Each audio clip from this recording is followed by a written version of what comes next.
Hi, and welcome to this edition of Reactor Hunter. My name's Durbin, and I'm the Reactor Hunter. And over here we have my assistant, King. Hey there. Today, we'll be wandering around the outback and searching for some wild nuclear reactors. Now, these reactors can be quite shy, so we'll have to sneak up on them. Oh, there's one now. A shy little one. Shy and fast. He operates on fast spectrum neutrons. This bloke's one of the rarest reactors known to man, a Generation 4 Gas Cooled Fast Reactor.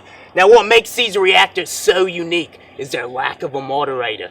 They feed off of fertile uranium and use helium to cool themselves down. Now, its outlet temperature can actually reach up to 850 degrees centigrade, making it an ideal predator for most known materials. It's also known that in the wild, when it encounters natural carbon steel, that it will rear up on its hind legs and hit it with neutrons, high energy. A real aggressive one this is. Yeah. Makes material selection a nasty job. Let's get out of here before it gets any closer to us. It's a cranky one. What's that? A molten salt reactor is approaching the Gas Cooled Fast Reactor. We'll have to sneak up to these ones. Indeed. Sneak! Sneak! Sneak! Criminy. That's one of the rarest sights you'll ever see in nature. A molten salt reactor and a gas cooled fast reactor peacefully existing in nature. Though they're both Generation 4 reactors, these two have long had primal disagreements over whether thermal or fast spectrum neutrons were better for fissioning. The molten salt reactor, just like the name implies, uses a molten salt mixture as its primary coolant. Though these reactors are very different, they do have a couple things in common, Durbin.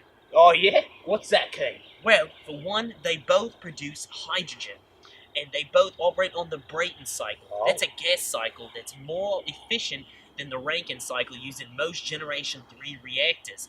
Another thing is they both aren't fond of reactor hunters.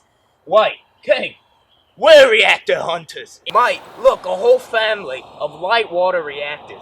Now these light water reactors use water as both a coolant and a neutron moderator. Yeah, I see him over there. Pressurized water reactor, a boiling water reactor, and a supercritical water reactor. Oh yeah. Which do you think we should approach first? Oh mate, we gotta start with the Sheila, don't we? We're gonna start with the most popular one, the PWR. Now the PWR actually has two loops.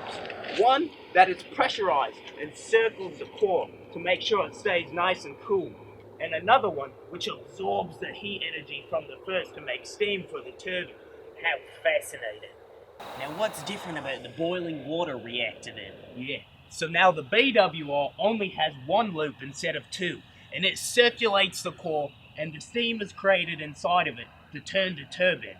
Now the BWR has remained amongst the most popular of the species, but they both have been around for quite some time. What about that last reactor there? It looks a bit younger than the rest of its siblings. Now this one is a supercritical water cooled reactor. A supercritical reactor? That doesn't sound good. No worries, mate. The criticality refers to the water. You see, it's kept above its critical point. Ah, 22.1 megapascals. Precisely, which makes this little guy one of the most efficient ones out there, but also one of the most unstable in the outback. Even the smallest loss of coolant makes this guy get really pissed off. And you know what? These LWRs are looking kind of hungry, aren't they? Yeah, I think they're starting to move our way. We better get out of here. Parkour! Parkour! Parkour! Parkour! Parkour! Parkour! What got you into this reactor hunting? That's a great question there, King. You see, what got me into reactor hunting was all the role models that were reactor hunters before me. Oh yeah? Yeah, and chief amongst them was good old Steve. Steve! Now, you might have heard of Steve as he was one of the reactor hunters on the Fukushima incident. Yeah, haven't we all heard of that one? Yeah, unfortunately, he's no longer with us. I hadn't heard that he had passed away. Oh no, he didn't pass away. But rumor has it, a bunch of bees from Georgia Tech took him. How odd. Well, we hope you enjoyed watching our program. We've seen a lot of really wild reactors out here in the bush.